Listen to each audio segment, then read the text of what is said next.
is that in one way, I mean, one song for your first album that did grow and changed while playing live? Do you have an example? Cold Reader did a little bit. It kind of grew a little bit. Orchids grew a little bit. You know, that's basically it. We didn't really play too many, you know. On this tour, we're not playing too many of those songs. But, you know, like in hindsight, looking at Orchids, I mean, there's things on that song that to me seem very empty and open. You know, like there's a middle 8 vamp section in the middle of the song that, you know, Sid came in and he just put like a scratching, you know, and that could have been a big, huge, you know, melody line could have happened there, along with something that Sid did, you know, but it just didn't happen. I mean, we recorded that album live in a studio within a month's time, you know, so it is what it is. And do you talk about the lyrics? Do you talk about them? I mean, no, because Corey. Now Stone Sour, and then yeah, Corey writes all the lyrics. He's very poetic, and we kind of leave that to him, which is fine with me because he, in my opinion, he's a brilliant writer, and he tends to write a lot in metaphors. Yeah. So no matter what he's singing about, whoever's listening to it can get whatever meaning they think he's coming from out of it, in most cases. And I tend to like, you know, some of the meanings that I get out of his songs a little bit more than maybe where he's coming from, but it's open to interpretation, and I think that's a good thing. But isn't there one for you of this album that you have, well, your own interpretation, and you don't know what he's...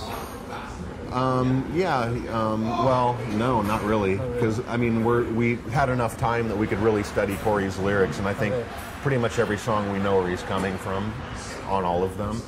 Cardiff is a little bit maybe one of the ones that I don't really know where he's coming from on that one, so I'm kind of leaving that one up to, you know, my own interpretations of where he's coming from with that tune.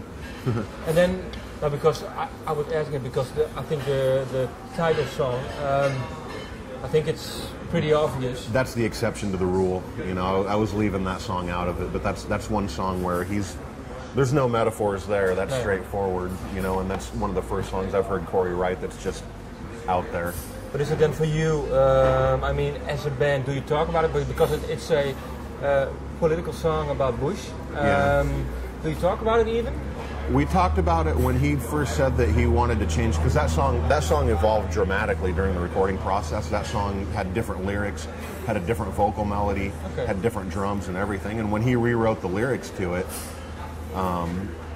and he said what he wanted to do with it, I was like, well, you know, careful with that door that you're about ready to open, you know, because we're not really a political band. You know, we've never really been the type of band to make statements such as that, but I think that it's just become so fucking ridiculous what this guy is doing that it has to be said one way or another, and not in a metaphorical sense, in a very straightforward fuck you sort of way, you know. Now, as far as talking about, you know, that song, I was more concerned with the actual melody rather than the lyrics. You know, because in my opinion, I liked the original vocal melody better than the melody that he has now, and that's completely different from the lyrical content.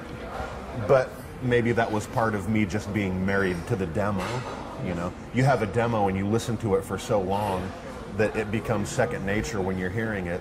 Sometimes it's hard to let go of that and accept the change. You know what I mean? And what was the change then?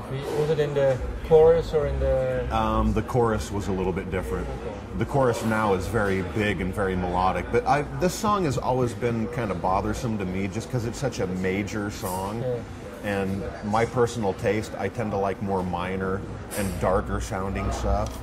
And this song is, you know, it's very major and happy sounding.